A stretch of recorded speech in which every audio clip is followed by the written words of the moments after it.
సంతోషగానాల స్తోత్ర సంపద నీకే చెల్లింతును ఎల్లవేళల.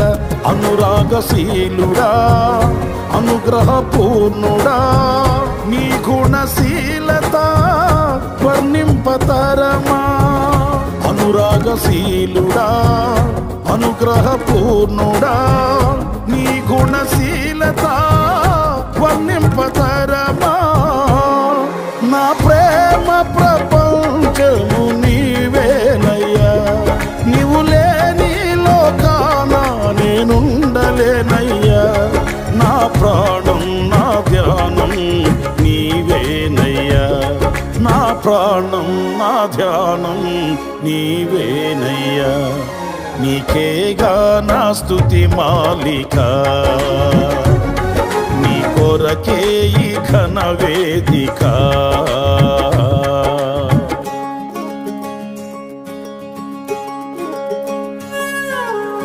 నామం మహిమ పరచబడును గాక. దేవుడే ఆయన మాటలతో మనలందరినీ బలపరచును గాక.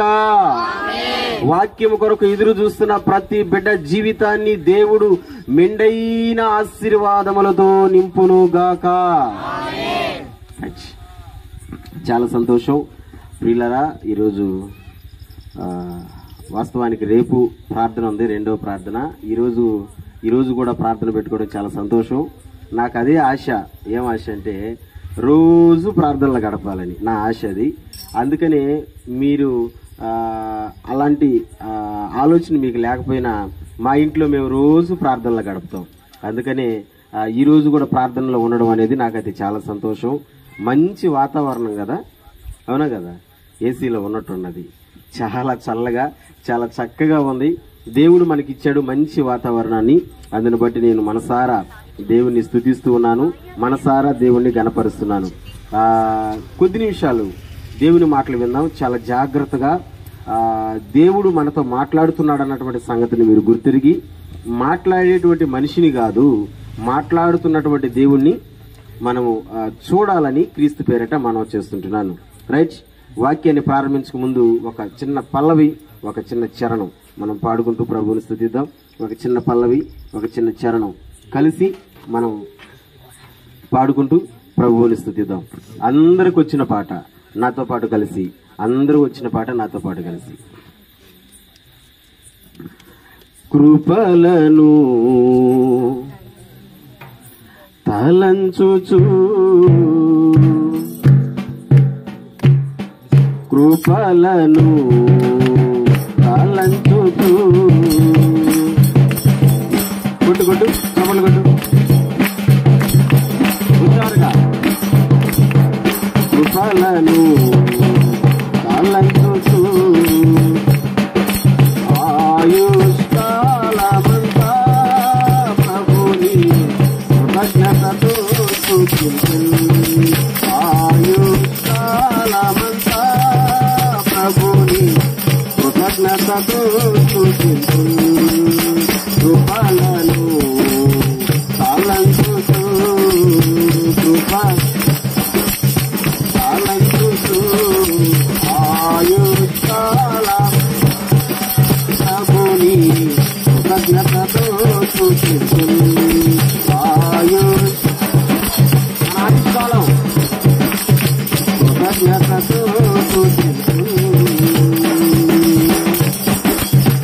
ఒక చరణం అందరూ కలిసి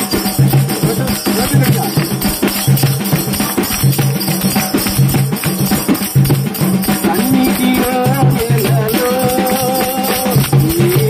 కృంగిన వేలలో అన్నిటిలో వేలలో కృంగిన వేలలో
కీర్తనల గ్రంథం మనందరికి చాలా పరిచయమైనటువంటి కొన్ని మాటలు ఈ పూట ధ్యానం చేద్దాం. 40వ కీర్తన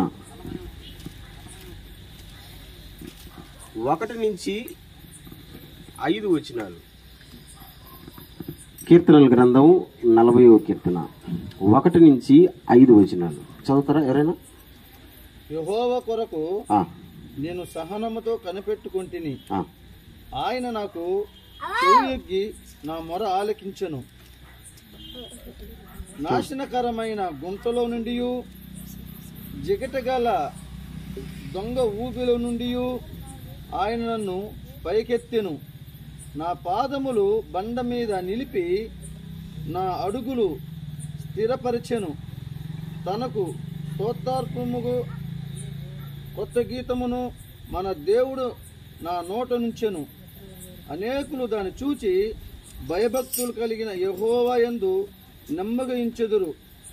గర్విష్ఠునైనను త్రోవ విడిచి అబద్ధముల తట్టు తిరుగు వారినైనను లక్ష్య పెట్టక యెహోవాను నమ్ముకున్నవాడు ధన్యుడు.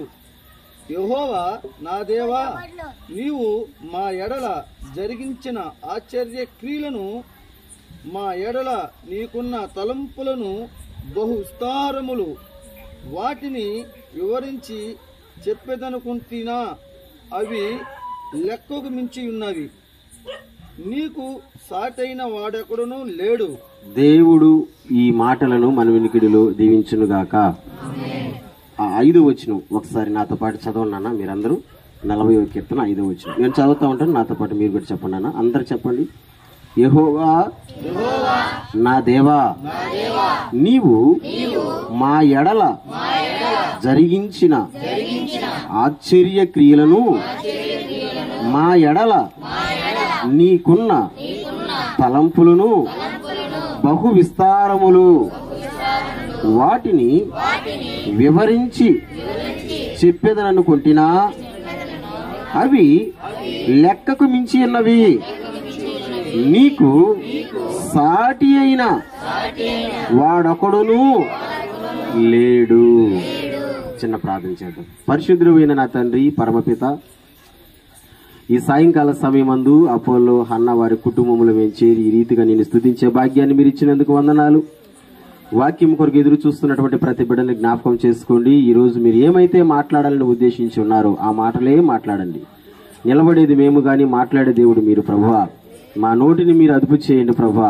వింటున్న ప్రతి బిడ్డను దీవించండి ప్రభువా. వారికి ఉన్న ప్రతి అవసరతలను మీరు తీర్చండి. ఈ మాటలు, ఈ కార్యక్రమం అనేక మంది ప్రజలకు ఆశీర్వాదకరంగా, దీవెనకరంగా ఉండునట్లుగా మీరే నీ కృపను కనికరాన్ని చూపెట్టమని, మీరు మాకు దయచేసిన మంచి సమయాన్ని బట్టి కృతజ్ఞతలు చెల్లిస్తూ, వాక్యం వింటున్న ప్రతి బిడ్డ చుట్టూ కంచి వేసి కాపుదలు అనుగ్రహించమని మా ప్రభు అయిన యేసుక్రీస్తు నామములో ఈ మనవల్ని సన్నిధిలో పెట్టి అడిగి పొందుకొని ఉన్నాము తండ్రి. ఆమేన్. హల్లెలూయా.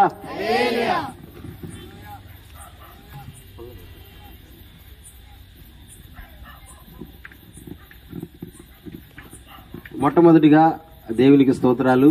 ఈ సహవాసానికి వచ్చిన, వాక్యం వినేదానికి వచ్చిన, వింటున్న ప్రతి బిడ్డలకి నా హృదయపూర్వకమైన వందనాలు. రైట్, సంతోషమేనా?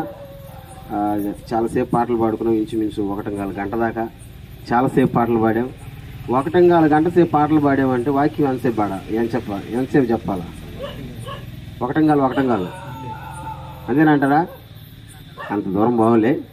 దేవుడు ఎంత దూరం అయితే తీసుకుపోతాడో ఖచ్చితంగా అంత దూరం పోదాం. శ్రద్ధగా వినండి, వాక్యాన్ని శ్రద్ధగా వినండి. ఒక వాక్యంలోకి పోకముందు ఒక మాట చెప్పినా, మీకు ఎయిడ్స్ పేషెంట్ పక్కలో అయినా కూర్చోవచ్చు, ఇబ్బందిలే, ఆ జబ్బు మనకు రాదు. ఆవులించే వాళ్ళు పక్కలో కూర్చుంటే ఖచ్చితంగా వస్తుంది. అందుకని ఒకవేళ ఆవులింపు వచ్చినా మింగండి, లేకపోతే చెయ్యో ఏదో ఒకటి అడ్డం పెట్టుకుని అన్నారనుకో, ఆ పక్క నుండి వాళ్ళు అవుట్ అయిపోతారు. కాబట్టి జాగ్రత్త. చక్కగా నిద్ర టైంలోకి పోకముందే ముగించుకుందాం. కాబట్టి చాలా జాగ్రత్తగా వినాలని క్రీస్తు పేరట మనం చేస్తుంటున్నాను. దావీదు రచించినటువంటి అమూల్యమైనటువంటి కీర్తనలలో ఒక కీర్తన 40వ కీర్తన. ఈ 40వ కీర్తనలో 5 వచనాలు మనం చదువుకున్నాం. ఈ ఒక్కొక్క వచనాన్ని చూస్తే మనం తెలుసుకోవాల్సినటువంటి చాలా విషయాలు బయటపడతాయి. కానీ ఈ అన్నిటిని గురించి నేను వివరించడానికి ఈ రోజు నిలబడుకోలేదు, కానీ ఒకే ఒక్క వచనం గురించి వివరించడానికి నేను ఈ రోజు నిలబడుకున్నా. అపోలో కుటుంబంలో దేవా ఏం చెప్పాలా నేను అని ఆలోచన చేస్తున్నప్పుడు దేవుడు నా హృదయములో పెట్టినటువంటి మాటలు ఇవే. ఏం చెప్పమంటున్నాడంటే 40వ కీర్తన 5వ వచనం చెప్పు నాయనా అని అన్నాడు. నాకు ప్రేరేపణ వచ్చినటువంటి మాట మీకు చెప్తున్నా. 40వ కీర్తన 5వ వచనం, అదే మనం ఇందాక అందరమీ కలిసి చదువుకున్నాం కూడా. ఏంటయ్యా ఆ వచనం యొక్క అర్థం? ఏం చెప్తున్నాడు ఆ వచనంలో దావీదు భక్తుడు అంటే, దేవునికంట మన మీద ఉన్నటువంటి ఉద్దేశాలు, దేవునికంట మన మీద ఉన్నటువంటి ప్రణాళికలు విస్తారముగా ఉన్నాయంట. 1 కాదు, 2 కాదు, 3 కాదు. దేవునికి మన మీద ఉన్న ప్రణాళికలు, దేవునికి మన మీద ఉన్నటువంటి ఉద్దేశాలు విస్తారముగా ఉన్నాయంట. నమ్మిన వాళ్ళు స్తోత్రం చెప్పండి గట్టిగా. విస్తారం అంటే చాలా చాలా.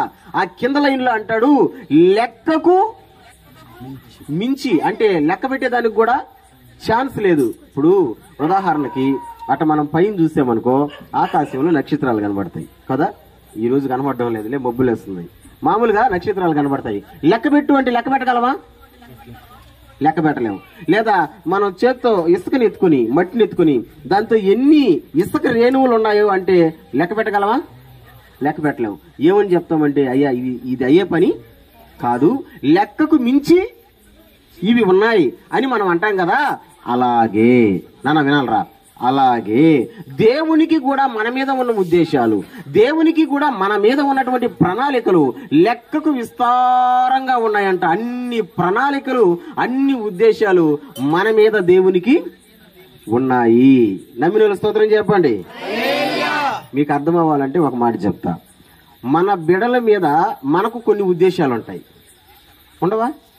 వాళ్ళు బాగా చదువుకోవాలని, ఉద్యోగాలు చేయాలని, వాళ్ళు ఒక పొజిషన్లో ఉండాలని, ఒక పై స్థాయిలో ఉండాలని మనకు ఉండవా? మన పిల్లల మీద ఉద్దేశాలు ఖచ్చితంగా ఉంటాయి. మన పిల్లల మీద మనకు ఉన్నటువంటి ఉద్దేశాల కంటే కూడా ఆయన పిల్లలు, అంటే ఆయన పిల్లలు ఎవరు? మనమే కదా, దేవుని పిల్లలవి. దేవుని పిల్లల మీద దేవునికి ఉన్నటువంటి ఉద్దేశాలు కూడా లెక్కకు విస్తారముగా ఉన్నాయి. అంటే లెక్కలేవంట, అన్ని ఉద్దేశాలు ఉన్నాయంట మన మీద. నమ్మండి, దేవునికి మన మీద ఉద్దేశాలు ఉన్నాయి. దేవునికి మన మీద కొన్ని ప్రణాళికలు ఉన్నాయి. ఆ ఉద్దేశాలు, ప్రణాళికలు 1 కాదు, 2 కాదు, విస్తారమైన ప్రణాళికలు ఉన్నాయి. వాటిని మనం లెక్కించలేము, వాటిని మనం వివరించలేము. ఎన్నో ప్రణాళికలు ఉన్నాయి. అన్ని ప్రణాళికల్లో ఈరోజు నేను మన మీద దేవునికి ఉన్న ఉద్దేశాలు ఏంటి అనేది ఒక్క ఉద్దేశాన్ని మీ ముందర పెడతా. చాలా జాగ్రత్తగా వినండి. చాలా ఉద్దేశాలు ఉన్నాయి దేవునికి మన మీద. అన్నిటిలోకి వడగట్టి నేను ఒక్క ఉద్దేశాన్ని మీ ముందర పెట్టబోతున్నా. చాలా జాగ్రత్తగా వినాలా. ఏంటా ఉద్దేశం అంటే, ఇర్మియా గ్రంథానికి రండి. ఇర్మియా గ్రంథానికి రండి, 15వ అధ్యాయం చూడండి. ఇర్మియా గ్రంథానికి రండి, 15వ అధ్యాయానికి రండి. 11వ వచనాన్ని చూద్దాం. 11వ వచనం. అందుకు యెహోవా నిశ్చయముగా నీకు మేలు చేయవలెనని నేను నిన్ను బలపరుచుచున్నాను. కీడు కాలమున, ఆపత్కాలమున నీ శత్రువులు నిశ్చయముగా నీకు మొరడినట్లు చేయుదునని సెలవిచ్చాను. అబ్బా, అర్థమైందా మీకు ఎవరికైనా మాట? ఒకసారి నిదానంగా మాటను చూద్దాం. చూడండి, ఇర్మియా గ్రంథం 15వ అధ్యాయం 11వ వచనం. అందుకు యెహోవా నిశ్చయముగా నీకు మేలు చేయవలెనని నేను నిన్ను బలపరుచుచున్నాను. దేవుడంట మనల్ని బలపరుస్తున్నాడంట. చెప్పు, దేవుడు మనల్ని, గట్టిగా చెప్పు, దేవుడు బలపరుస్తున్నాడంట. బలం ఇస్తున్నాడు దేవుడు, బలపరుస్తున్నాడు. మీకు ఆలోచించండి. మనిషి అనగానే మనిషికి బలం ఉండాలా. బలం లేకపోతే మనిషికి విలువ లేదు. నిజమా కదా? బలం లేకపోతే మనిషికి విలువ లేదు. మనిషి అంటే ఏముండాలా? బలం ఉండాలి. మంచి కుర్రాడు అనుకుందాం, ఒక యవనస్తుడు, వాడికి ముందర ఒక 20 కేజీలు బస్తా పెట్టి ఎత్తుకొని పోరా అని అన్నాం అనుకో, నేను ఎత్తుకుపోలేనమ్మా అని అనుకో, మనం ఏమంటాం? అరే ఈడు దండగా, ఎందుకంటే వీళ్ళు ఏం లేదు, బలం లేదు. ఇప్పుడు వాడికి బలం ఉండింది అనుకో, ఆ బలం వల్ల వాడికి ఒక విలువ వస్తుంది, ఆ బలం వల్ల వాడికి ఒక మంచి పేరు వస్తుంది. దేవుడు కూడా అంటున్నాడు, నేను మిమ్మల్ని బలపరుస్తున్నాను అంటున్నాడు. మనల్ని అందరినీ ఈరోజు ఈ కార్యక్రమం చూస్తున్న బిడ్డలు కావచ్చు, ఈ సహవాసంలోకి వచ్చిన బిడ్డలు కావచ్చు, ప్రతి ఒక్కరిని దేవుడు ఈరోజు బలపరుస్తున్నాడు. ఏమని బలపరుస్తున్నాడు? ఒకసారి చూడండి, ఏమని బలపరుస్తున్నాడు? యెహోవా నిశ్చయముగా నీకు మేలు చేయవలనని, అంతే కదా, నిశ్చయముగా నీకు మేలు చేయవలనని నేను నిన్ను బలపరుస్తున్నాను. ఎందుకంటే ఆ దేవుడు మనల్ని బలపరిచేదంటే మనకు మేలు చెయ్యాలన్నటువంటి ఉద్దేశం ఆయనకు ఉంది కాబట్టి ఆయన మనల్ని బలపరుస్తున్నాడు. నమ్మిన స్తోత్రం చెప్పండి. దేవుడు మనల్ని ఎందుకు బలపరుస్తున్నాడంట? మేలు చెయ్యాలన్న ఉద్దేశం ఆయనకుంది. మేలంటే మంచి చేయాలని, మంచి జరగాలని. నేను చాలాసార్లు చెప్తా ఈ మాట. ఒకవేళ ఈ మాటలకి చాలా మందికి నచ్చవు, ఇప్పుడు చెప్పే మాట నచ్చకపోయినా సత్యం అదే. నీకు నచ్చితే నచ్చకపోయినా నేను చెప్పేది సత్యం. మనుషులందరికీ ఒక కోరిక ఉంటుంది, మనకు మంచి జరగాలని. అవునా కదా? ఉన్నారా? ఉన్నవాళ్ళు స్తోత్రం. మనకు కోరిక ఉంటుంది. ఏంటి ఆ కోరిక? ప్రతి మనిషికి ఉంటుంది, మనకు మంచి జరగాలని. ఎవరు కీడు జరగాలని కోరుకోరు, మంచి జరగాలని ఇంటికి గుమ్మడికాయలు కట్టేవాళ్ళు ఉన్నారు, నలిగి బొమ్మలు పెట్టేవాళ్ళు ఉన్నారు, చేతులకి తాడులు కట్టుకునే వాళ్ళు ఉన్నారు, కాళ్ళకి కట్టుకునే వాళ్ళు ఉన్నారు, పీకకు కట్టుకునే వాళ్ళు ఉన్నారు, రకరకాలుగా కట్టుకునే వాళ్ళు ఉన్నారు. ఎందుకు ఇవన్నీ ప్రయోగాలు? మేలు జరగాలని, మంచి జరగాలని. మీకు ఒక విషయం చెప్పనా, మనం ఎక్కడికి పోవాలన్నా సరే మంచి టైం చూసుకొని పోవాలంట. నేను చెప్పడం లేదండి, చూసుకొని పోతారు చాలా మంది. ఏం పని చేయాలన్నా మంచి రోజు కావాలంట. అంటే వీళ్ళ ఉద్దేశం ఏంటి? మంచి మంచి మంచి మంచి మంచి జరగాలని. మీకు ఒక మాట చెప్పనా, ఒకసారి నేను, మా అన్న, మా తమ్ముడు ముగ్గురు నా బైక్లో, ఇప్పుడు ఉంది కదా పల్సర్ బండి, అప్పుడు కొత్తగా తీస్తున్నా, నరుకూరు నుంచి ఆత్మకూరు సంఘం పోతున్నాం. అక్కడ మా బంధువులు ఒక అతను చనిపోతే ఆ చావుకు పోతున్నాం. మా అన్న అన్నాడు, రే ఇప్పుడు కదరా బయలుదేరాల్సింది, ఇప్పుడు రావుకాలం ఉండదు, ఈ రావుకాలం పోయిన తర్వాత బయలుదేరదాం అన్నాడు. నేనన్నాను, అన్నా చావుకు పోయేటప్పుడు కూడా రావుకాలం చూసుకుని బయలుదేరతారంటే, అవునరా రావుకాలం చూసుకుని బయలుదేరాలా అని అన్నాడు. అవన్నీ కుదరదు అనుకుని అదరాబదరా నేను బండి స్టార్ట్ చేసేసరికి మా అన్న మా తమ్ముడు ఎక్కినారు. మా అన్న నా వెనక ఎక్కాడు, మా అన్న వెనక మా తమ్ముడు ఎక్కాడు. నేను తోలుకుంటా పోతున్నా. కరెక్ట్గా నెల్లూరు మినీ బైపాస్ దగ్గరకు వచ్చేసరికి కారోడు ఎదురుగ్గా వచ్చాడు, వెనకోడు ఆటో వాడు ఉన్నాడు. ఇట బ్రేక్ కొట్టలేను, అట్ట ముందరకు పోలేను. అందుకని ఏం చేసానో తెలుసా, వాడు పైకి వస్తున్నాడు, పక్క తిప్పా, అందరం పోయి గుంటలో పడ్డాం. సీగిరి ముళ్ళులు ఉంటాయి కదా, సీగిరి పుల్లలో ముళ్ళులు, ఆ మొలల్లో పోయి పడ్డాం. అప్పుడు దాకా మా అన్న నిద్రపోతా వచ్చి అప్పుడు గబక్కని లేచి అంటాడు, అరే అభియా ఎక్కడున్నావురా మనవా? చెప్పండి ఎక్కడున్నావు? చెప్పమా ఏడన్నావు? గుంటలో ఉన్నావు. మమ్మల్ని లేపి నిలబెట్టి అప్పుడు మా అన్న ఒక పెద్ద డైలాగ్ అన్నాడండి. ఏం డైలాగ్ అన్నాడంటే, అందుకనేంట్రా నేను చెప్పింది నీకు ఇంటికాడ. ఏం చెప్పాడు? రావు కాలం చూసుకుని పోదామని అన్నాను కదరా, నువ్వు చూసుకోకుండా బయలుదేరావు కాబట్టి నీకు జరిగింది. అరే అది నీ భ్రమ, అరే అది నీ పిచ్చి. మంచి జరగాలని ఎన్నో ప్రయత్నాలు చేస్తాడు, కానీ ఆ ప్రయత్నాలన్నీ ఫలించవు. మంచి రోజు చూసుకుని పెళ్లి కట్టుకున్నావు, జీవితకాలం ఉంటావా? మంచి రోజు చూసి మంచి దినం చేసుకుని ఇల్లు కట్టుకున్నావు, లక్షణంగా ఉన్నావా? ఈ మంచి అనేది మనం చేసే పనులు కూడా కాదు, కానీ బైబిల్ అంటుంది, చాలా చక్కగా బైబిల్ అంటుంది, దేవుడంట మనందరికీ మేలు జరగాలని, దేవుడంట మనందరికీ మంచి జరగాలని ఉద్దేశించి ఉన్నాడు. అందుకే ఆయన మనలను బలపరుస్తున్నాడు. నమ్మిన స్తోత్రం. ఈ రాత్రి దేవుడు నిన్ను బలపరుస్తున్నాడు. ఎందుకు బలపరుస్తున్నాడంటే నీకు మేలు ఆయన ఉద్దేశం అది. మనుషులు ఎలాంటి వాళ్ళంటే మనకు మేలు చేసినట్టే ఉంటారు, కానీ కింద గోతులు తీస్తారు. నిజం నేను చెప్పేది. మనకు మేలు చేస్తున్నట్టే ఉంటారు, మనకు మనోడిలాగే ఉంటారు, మనకు మన మనిషిలాగే ఉంటారు, కింద గోతులు తీస్తుంటారు. అది మనిషి. కానీ దేవుడు అలా కాదు. దేవుడు మేలు చేయాలని మనందరినీ ఉద్దేశిస్తూ ఉన్నాడు. ఆయన ఆశ అదే. నేను ఒక మాట చెప్పనా, ఏది చేసినా ఏది జరిగినా అది మన మంచికే అని అనుకోవాలి. అందుకే ఇందాక ఒక మంచి పాట పాడారు కదా, చాలా పాత పాట. ఏంటో తెలుసా? ఎన్ని తెలిసినా ఏది అడిగినా చెప్పు జరిగేది దేవుడి చిత్తమే. స్తోత్రం చెప్పండి గట్టిగా. ఏది జరిగినా గుర్తుపెట్టుకోండి, ఏది జరిగినా ఒకవేళ మన నష్టం జరిగితే మన మంచిగా అనండి, నష్టం జరిగితే గట్టిగా చెప్తే కదా, నష్టం జరిగితే కష్టం వస్తే మంచిగా అని చెప్తే కదా, శ్రమ వస్తే జబ్బు వస్తే పురుగు పోతే చెప్తే కదా, అన్ని మన మంచికే. ఇదండి దేవుని బిడ్డల సమర్పణ. ఇలాగ ఉండాలి దేవుని బిడ్డలంగా ఉండేటువంటి మనం. అన్నీ మన మంచికే. మీకు మంచి మాట చూపిస్తాను చూడండి. రోమాపత్రిక 8వ అధ్యాయం 28వ వచనం. ఇదే మాట ఉంటది అక్కడ, ఇదే మాట ఉంటది. ఇప్పుడు మనం మాట్లాడుకుంటున్నాం కదా, అదే మాట ఉంటది అక్కడ. రోమాపత్రిక 8వ అధ్యాయం 28వ వచనం. దేవుని ప్రేమించు వారికి అనగా ఆయన సంకల్పము చొప్పున పిలువబడిన వారికి మేలు కలుగుటకై సమస్తమును సమకూడి జరుగుచున్నవని. అన్ని మన మంచిగా జరుగుతున్నాయంట. నిన్ను తిడుతున్నారా, నీ మంచికే జరుగుతుంది.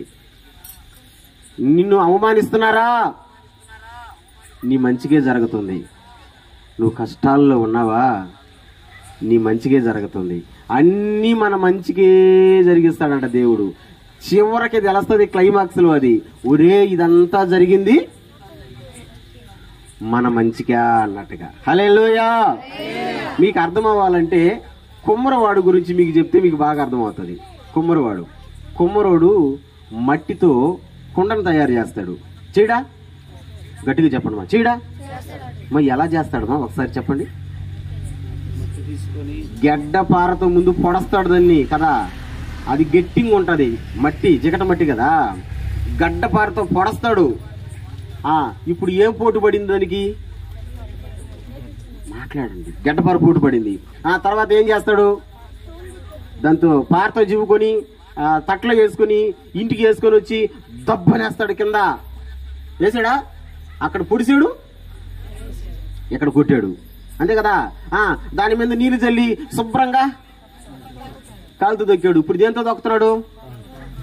ఇప్పుడు మట్టి అనుకోబల్లా, ఒరే నీకు నేనేమన్నా అన్యాయం చేశానా? నా పాటికి నేను ఉన్నాను, నువ్వే వచ్చి నన్ను పొడిచావు, నువ్వే వచ్చి నన్ను చెక్కావు, నువ్వే వచ్చి నన్ను దబ్బని కింద పారేసావు, నువ్వే వచ్చి ఇప్పుడు కాలుతో తొక్కుతున్నావు అనుకోబల్లా? చెప్పనమ్మా, అనుకోబల్లా? మెత్తంగా దొక్కి సారి మీద పెట్టి గిరగిరా తిప్పుతుంటాడు. ఇప్పుడు కళ్ళు తిరగవా? రియా కుమారుడా, నీకేమన్నా పనా? నా పాటికి నేను ఉంటే ఎందుకురా నిన్ను బెదలు పెడుతున్నావా? తిప్పుతున్నావా? నన్ను తిప్పాడు. ఇప్పుడు అందమైన కొండను చేసి పక్కన పెట్టాడు. ఇప్పుడు కొండ అనుకుంటది, అబ్బా కుమ్మరోడు నన్ను కొట్టింది నా మంచికేండ్రీ, నన్ను చెక్కింది నా మంచికేండ్రీ, నన్ను తొక్కింది నా మంచికేండ్రీ. ఎందుకంటే ఇప్పుడు మట్టిగా ఉన్న నేను ఎలా మారిపోయాను? కొండగా మారిపోయా. హల్లెలూయా. సంతోషిస్తుంది. 2 రోజులు దాని తర్వాత మళ్ళీ ఆ కొండని దాన్ని ఏమంటారు తెలుసా? దాంతో పెట్టి కుమ్మట వాములో పెట్టి ఏం చేస్తాడు? కాలుస్తాడు. కాలుస్తా ఉంటే ఇప్పుడు దాని ఒళ్ళు ఉండదు. అరే అరే అరే అరే అరే మండిపోతుంది, కాలిపోతుంది, తగులుకుపోతుంది. మళ్ళీ తిట్టడం మొదలు పెట్టింది. ఈ కుమ్మరోడిని మంచోడు అనుకున్నా, ఈడు మంచోడే కాదు, ఈడు మంచోడే కాదు, ఈడు మంచోడైతే నన్ను ఎందుకు తగలబెడతాడు? నా ఒళ్ళంతా కాలిపోతుంది. 2 రోజులు అట్టా బాగా తగలబెట్టి దాంతో నుంచి బయటికి తీస్తే నల్లంగా ఉండకుండా ఎర్రంగా వచ్చా, నీలకుండా, అంతే కదా, నల్లంగా ఉన్నది. ఇప్పుడు అనుకుంటుంది, అబ్బా నా కలర్ మారిపోయింది, నా రంగు మారిపోయింది, ఇప్పుడు మనలో ఉన్నటువంటి ఒక మనిషి దాన్ని తీసుకుని పోయి కొండలో నీళ్లు పోసి దాన్ని కింద ఇసుక పోసి దాన్ని ఇంట్లో పెట్టి దాని మీద మూత పెడితే ఇప్పుడు అనుకుంటుంది, అబ్బా నా భోగం ఎంత భోగం, నేను ఏ స్థాయిలో ఉన్నా, నన్ను ఏ స్థాయికి వచ్చాను. మరి అనవసరంగా కుమ్మరోని నేను తిట్టుకున్నాను రా, నన్ను కొట్టేటప్పుడు తిట్టుకున్నాను, నన్ను పొడిచేటప్పుడు తిట్టుకున్నాను, నన్ను తొక్కేటప్పుడు తిట్టుకున్నాను, నన్ను కాల్చేటప్పుడు తిట్టుకున్నాను. చివరికి తెలిసింది లాస్ట్ క్లైమాక్స్ లో ఏమని, కుమ్మరోడు చేసిందంతా మన మంచికి. అదే మాట ఉంది కదా రోమపత్రిక 8:28లో, దేవుణ్ణి ప్రేమించే వాళ్ళకంట ఏది జరిగినా దేవుడు మేలుకే జరిగిస్తాడు. నేను నమ్ముతా ఈ మాట. నీకు గాని నాకు గాని దేవుణ్ణి ప్రేమించే వాళ్ళ దేవుని బిడలకు ఏది జరిగినా మన మేలు కొరకే దేవుడు జరిగిస్తాడు. నమ్మిన వాళ్ళు స్తోత్రం చెప్పండి గట్టిగా.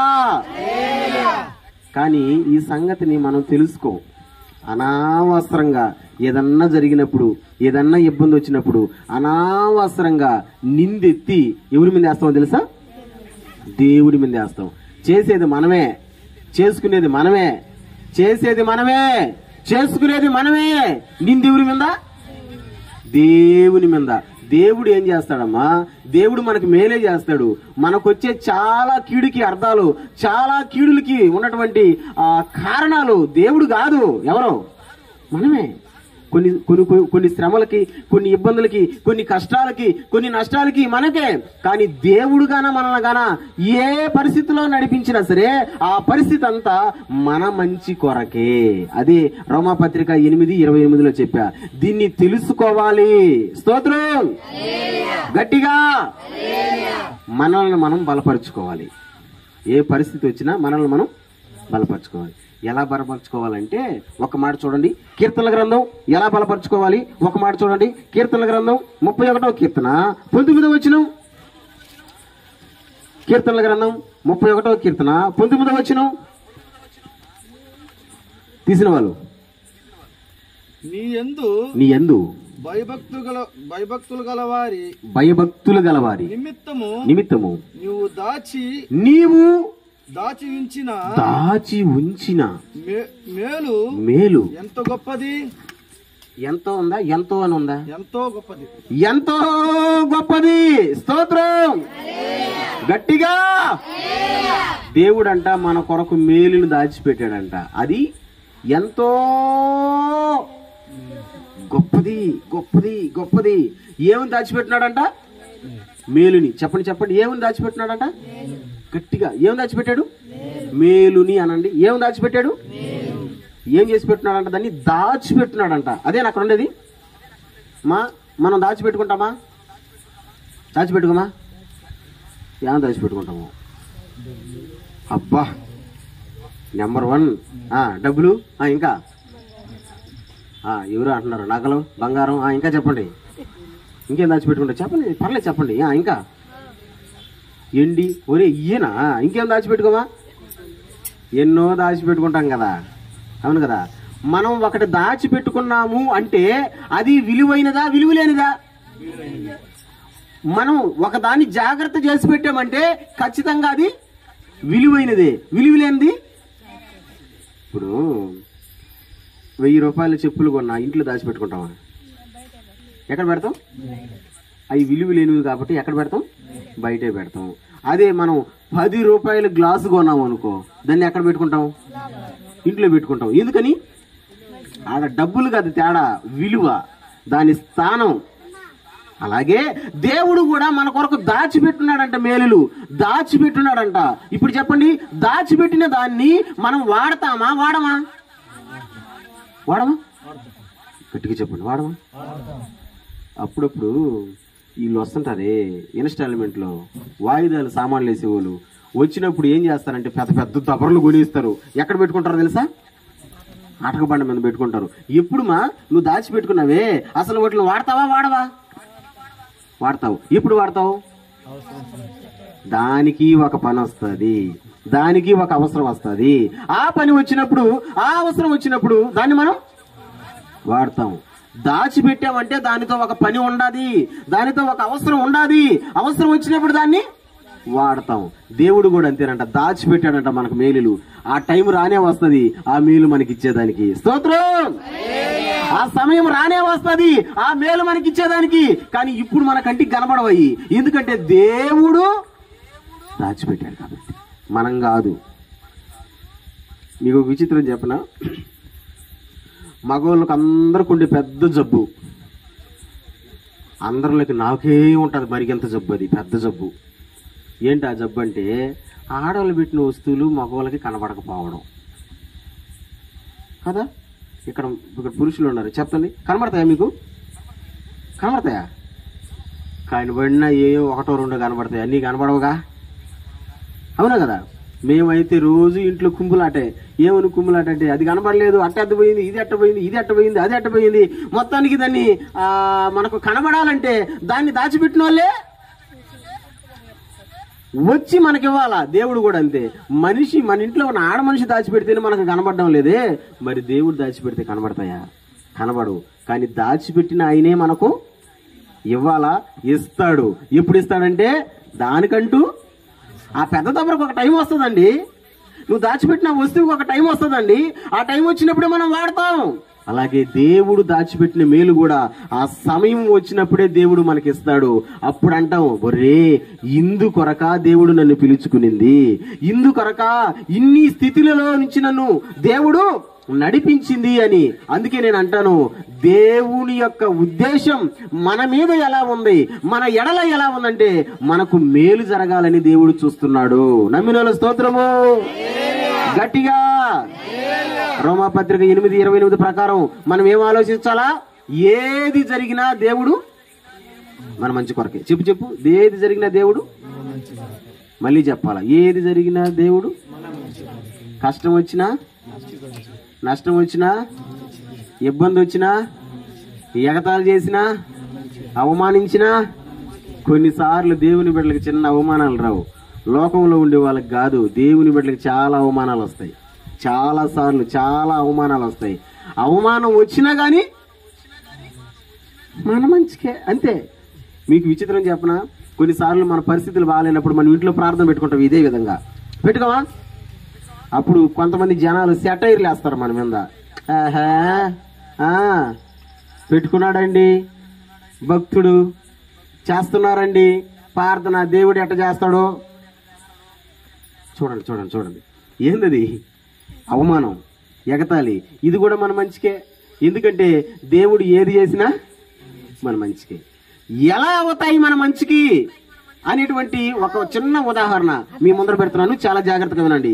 దేవుని వాక్యంలో మనం చదువుకున్నటువంటి కీర్తన, ఏం కీర్తన అది? ఫస్ట్ 40వ కీర్తన. ఎవరు రాశారు దాన్ని? దావీదు. ఈ దావీదు మామూలుగా రాయిలా, అనుభవముతో రాశాడు ఈ మాటల్ని. దావీదు తన జీవితంలో జరిగినటువంటి సత్యాన్నే మనకు చెప్తున్నాడు. దావీదు తన జీవితంలో జరిగిన సత్యాన్ని మనకు చెప్తున్నాడు. నాన్న వినాలా? దావీదు అనుభవం, దావీదు జీవితం అసలు మనం ఆలోచన చేస్తుంటే చాలా ఆశ్చర్యంగా ఉంటది. అందుకే ఏది జరిగినా మన మంచిగా అని చెప్తాడు. దేవుడు మన కొరకు మేలులు దాచిపెట్టాడని చెప్తాడు. దావీదుని గురించి ఒక 2-3 విషయాలు మీ ముందర పెట్టి నా ప్రసంగాన్ని ముగిస్తా. చాలా జాగ్రత్తగా వినండి. అంటే ఏది జరిగినా, దేవుడు ఏది చేసినా మన మంచికే అనేది మీకు అర్థమయ్యేదానికి ఒక మాట చూడండి, ఒక మాట చూడండి. మొదటి సమూయేలు గ్రంథం 16వ అధ్యాయం 13వ వచనం. మొదటి సమూయేలు గ్రంథం 16వ అధ్యాయం 13వ వచనం. దావీదు అనుభవంలో నుంచి ఏది జరిగినా మన మంచికే, దేవుడు మేలులు దాచిపెట్టాడు అనేటువంటి సంగతులు మనం చూస్తున్నాం. చదువుదామా? సమూయేలు తైలపు కొమ్మును తీసి వాని సహోదరు ఎదుట వానికి అభిషేకము చేసెను. నాటి నుండి యెహోవా ఆత్మ దావీదు మీదకి బలముగా వచ్చెను. ఏం చేశాడంట సమూయేలు ప్రవక్త దావీదుని అభిషేకించాడు, రాజుగా అభిషేకించాడు. చెప్పండి, ఎప్పుడు అభిషేకించాడు? పెద్దోడప్పుడా, చిన్నోడప్పుడా? ఉన్నారా? పెద్దోడప్పుడా, చిన్నోడప్పుడా? చిన్నోడప్పుడు అంటే ఎంత ఉండొచ్చు ఒకవేళ వయసు? ఎంత ఉంటది? సరే, మీకు అర్థమైందని ఒక మాట చెప్తా. గొల్యాతుతో దావీదు యుద్ధం చేశాడా? చిన్నప్పుడా పెద్దప్పుడా? చిన్నప్పుడేనా? చిన్నప్పుడని మీరు ఎడ చెప్తారు?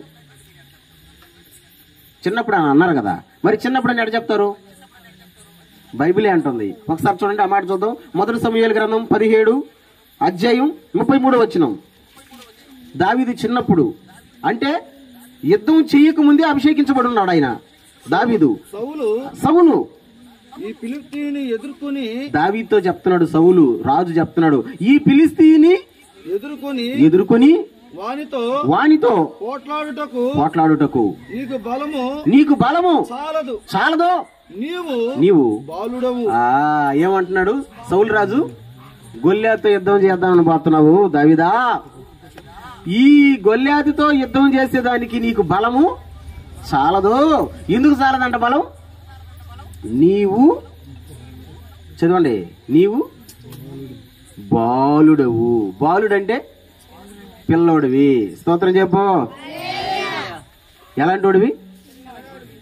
మాట్లాడితే కదా. ఎలాంటోడివి? పిల్లోడివి.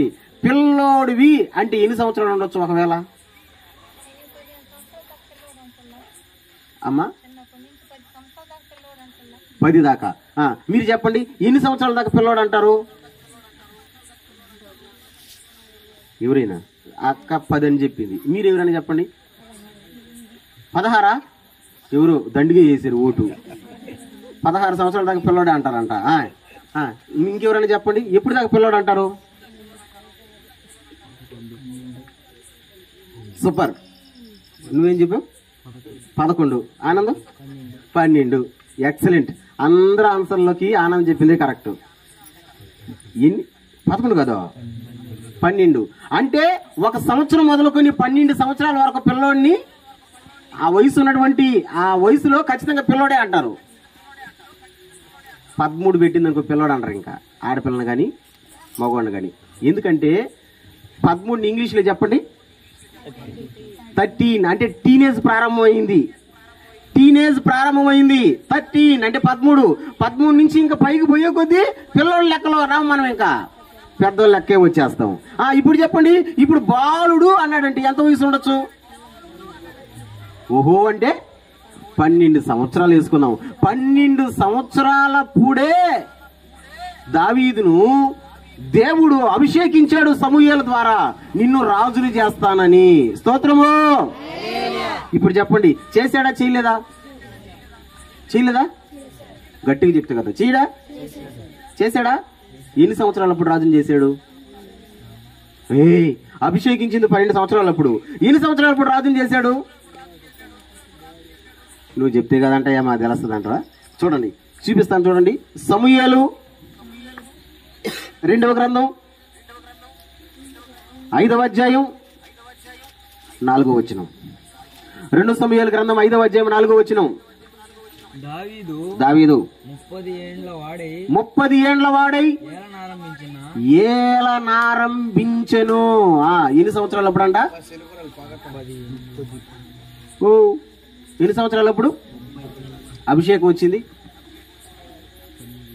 12. అభిషేకం వచ్చింది 12. ఎన్ని సంవత్సరాలకు రాజు అయ్యాడు? 30 సంవత్సరాలకి. బాగా వినాలా, 12 సంవత్సరాలప్పుడు అభిషేకం వస్తే 30 సంవత్సరాలప్పుడు రాజు అయ్యాడు. నేను అంటాను 30లో నుంచి 12 తీసేయండి, 18. ఈ 18 సంవత్సరాల స్టోరీ ఏం జరిగింది అంటారు? ఈ 18 సంవత్సరాల స్టోరీ ఏం జరిగింది? ఏం జరిగిందో నేను చెప్పనా? ఏం జరిగిందో నేను చెప్పనా? ఈ 18 సంవత్సరాలు తాను అనుభవించని కష్టాలు లేవు. ఈ 18 సంవత్సరాలు తాను అనుభవించని నష్టాలు లేవు.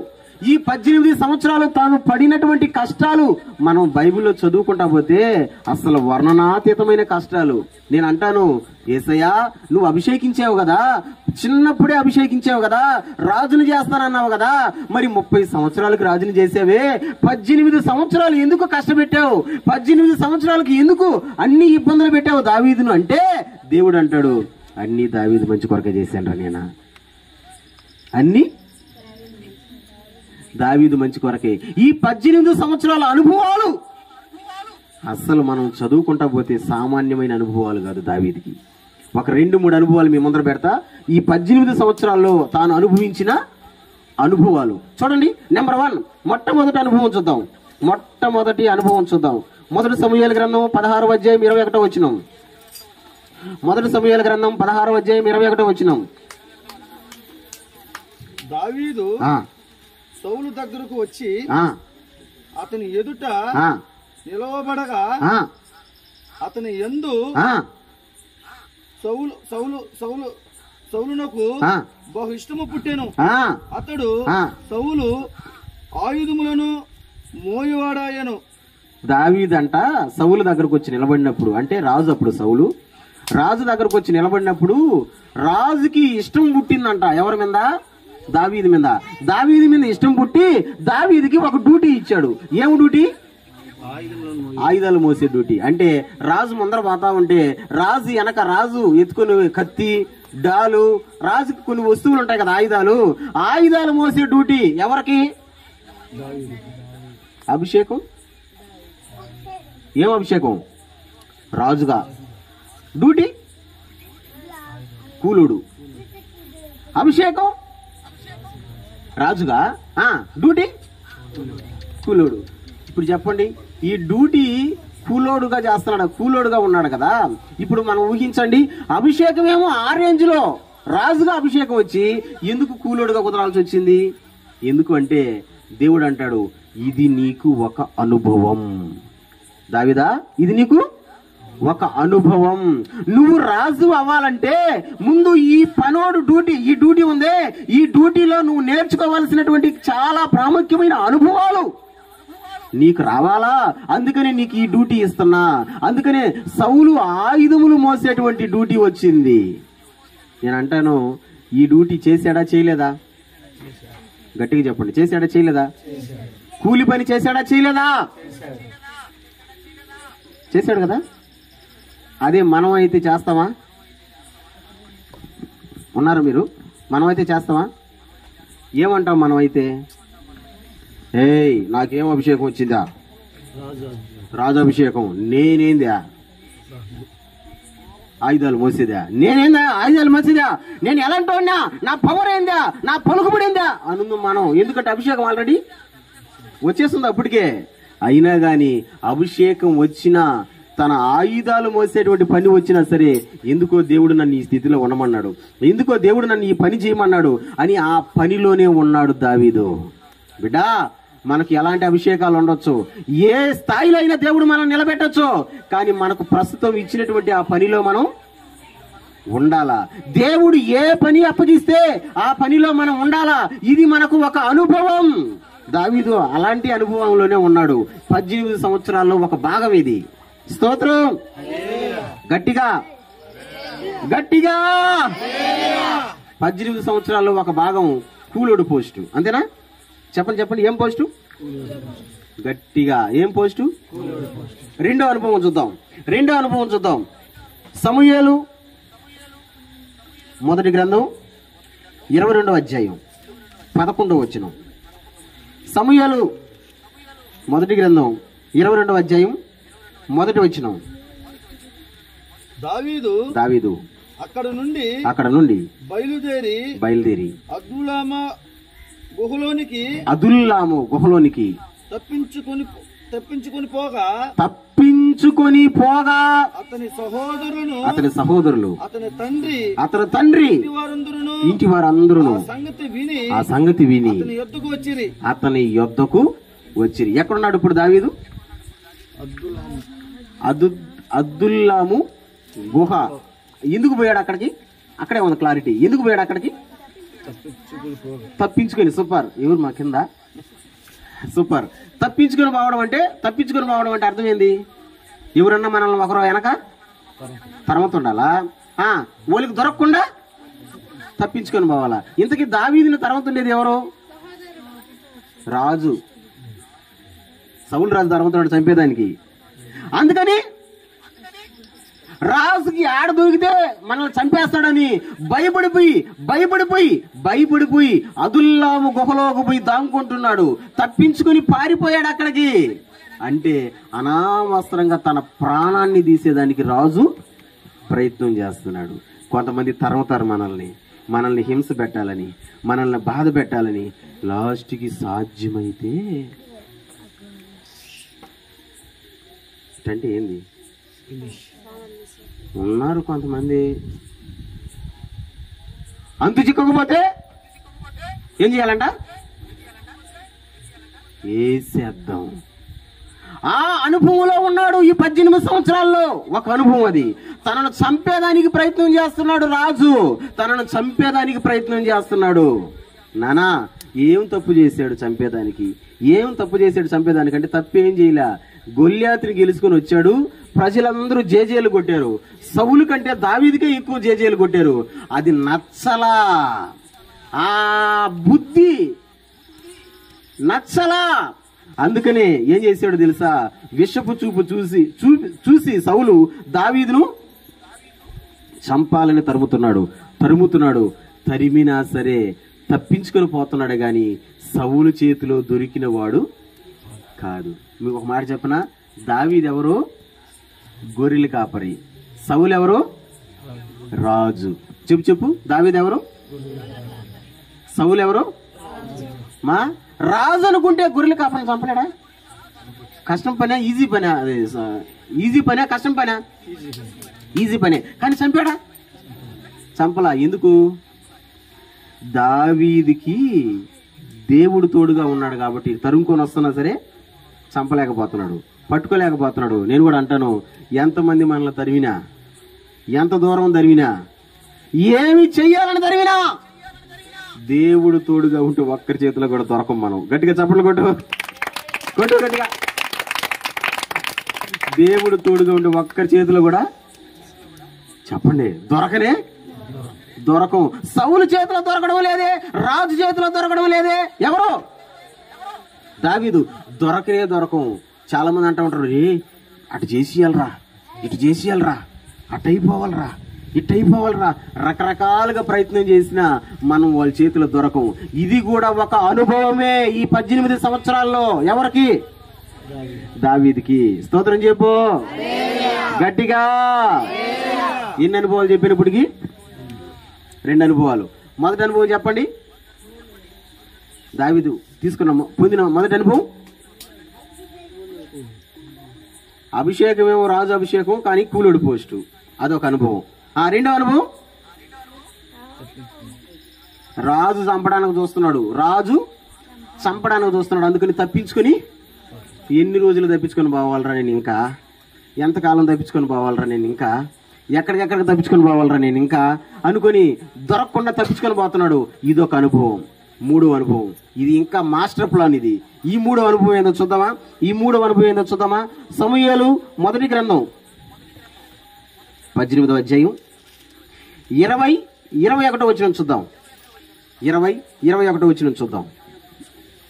అయితే తన కుమార్తె అయిన మీకాలు దావీదు మీద ప్రేమ కలిగి ఉండగా సౌలు విని సంతోషించి ఆమె అతనికి ఊరిగా నున్నట్లును ఫిలిష్తీయుల చేయి అతని మీద నుండునట్లును నేను ఆమెను అతనికి ఇత్తుననుకొని, ఇప్పుడు నీవు మరి ఒక దాని చేత నాకు అల్లుడవదు అని దావీదుతో చెప్పి తన సేవకులను పిలిపించి, మీరు దావీదుతో రహస్యముగా మాట్లాడి రాజు నీయందు ఇష్టము కలిగి ఉన్నాడు, అతని సేవకులందరూ నీ ఎడల స్నేహముగా ఉన్నారు, కాబట్టి నీవు రాజునకు అల్లుడు కావాలనని చెప్పవలనని ఆజ్ఞ ఇచ్చాను. ఆమేన్, హల్లెలూయా.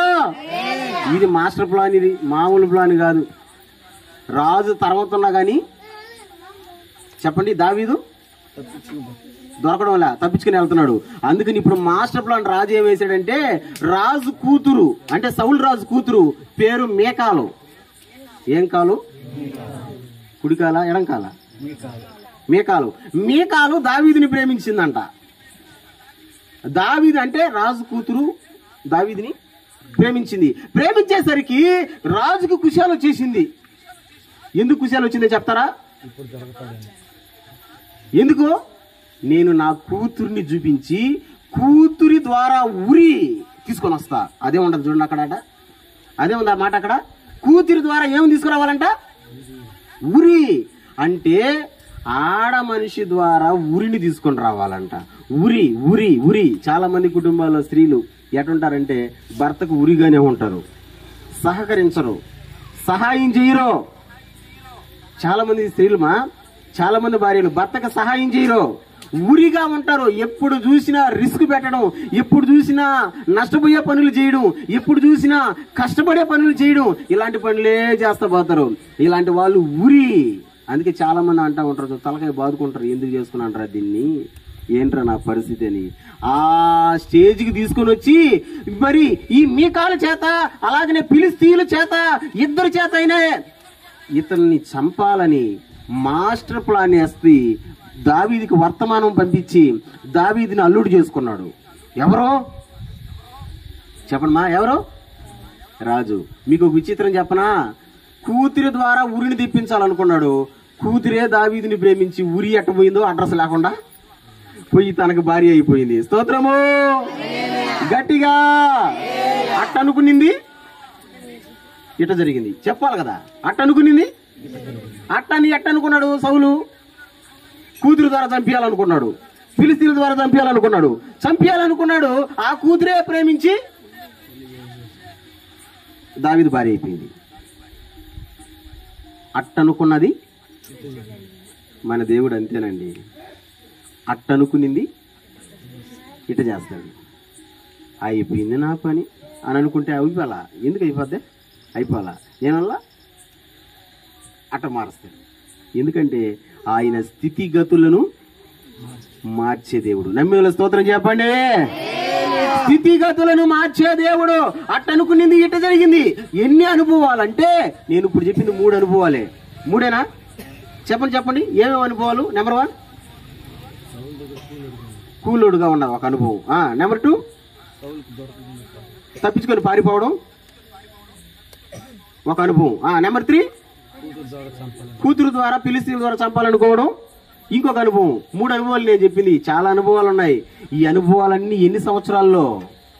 18 సంవత్సరాలు. నేను అంటాను, దేవుడా నువ్వు అభిషేకించినటువంటి రాజుని దావీదుని 18 సంవత్సరాలు ఎందుకు ఇన్ని అనుభవాలు చూపించావు? 18 సంవత్సరాలు ఎందుకు ఇన్ని స్థితిగతుల మధ్యలో నడిపావంటే దేవుడు ఒకటే అంటాడు, రాజు అవ్వాలంటే ఇవన్నీ ఎలాగ ఉన్నాయో తనకు తెలియాలా, అందుకని నేనే తెలియజేశా ఒక్కొక్క అనుభవాన్ని.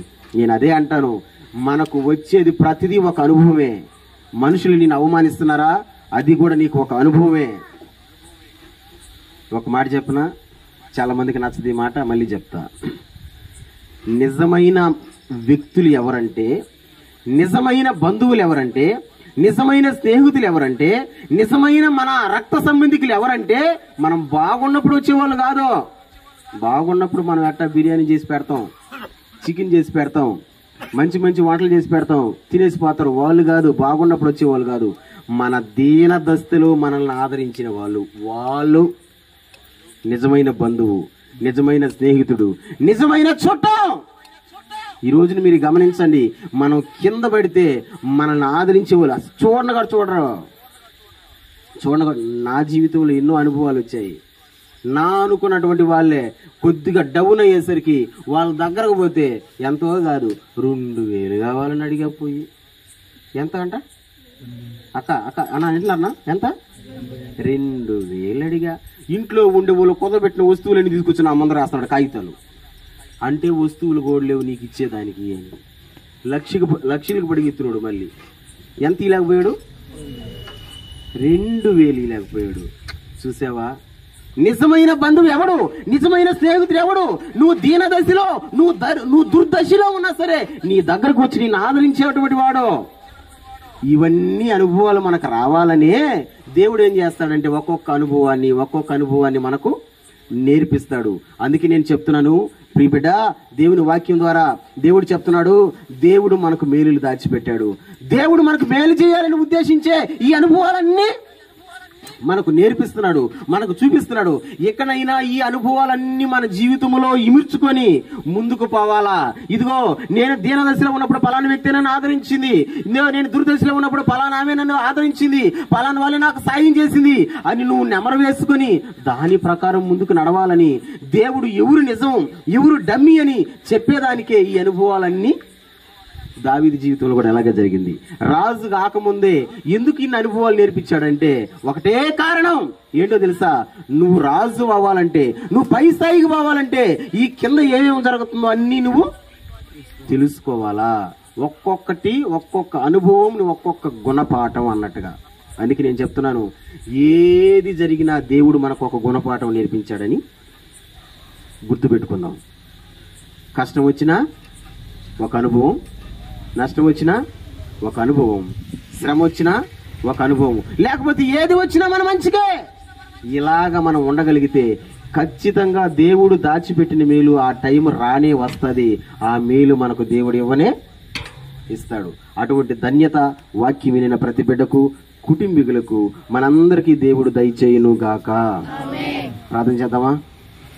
అందరమే ప్రార్థన చేద్దామా? తండ్రి, ఈ వాక్యం ద్వారా మీరు మాతో మాట్లాడుతున్నారు, మాకు మేలులు దాచిపెట్టామని మాట్లాడుతున్నారు.